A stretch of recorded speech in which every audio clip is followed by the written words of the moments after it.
almal, my naam is Cornelia en my van is Mkhize. Ek is in graad 7 aan Junction Primêre Skool. Die storie wat ek gaan lees is die Tempie in die Kersfeesstorie. Oor vertel deur Wendy Martins. Eendag, lang gelede, toe mense se neuse nog gegroei het as hulle jok, was daar 'n seentjie met die naam Tempie.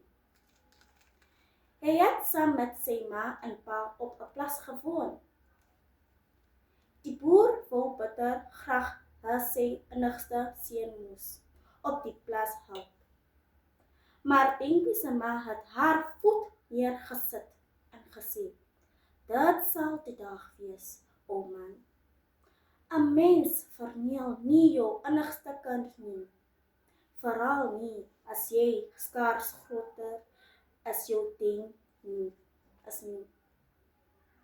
Van daardie dag af is dit uitgemaakte saak dat Tempie se ma in die kompies help. Dis in elke geval wat die boer en sy vrou dink. Maar Tempie verdwyn heeltyd om die wye wêreld vol te drinken.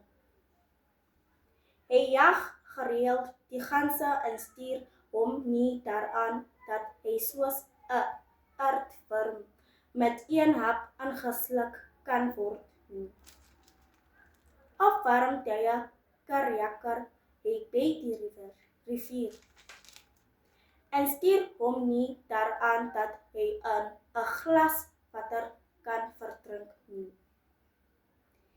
En as hy die dag regtig vol streke is, klou hy aan sy pa se spogpaard se stert was om saam met die op volle vaart toe te ry.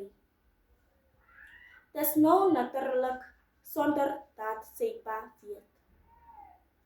Gelukkig weet Tempie se ma niks van die wilde streke nie en is sy die gelukkigste vrou op aarde as hy soggens in sy verhoutjie boksbekkie wakker word.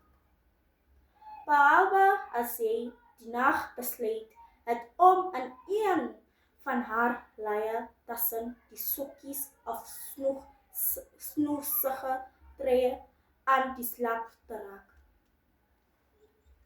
Sodra hy wakker word, trek sy vir hom 'n pipklein broekie van meisvel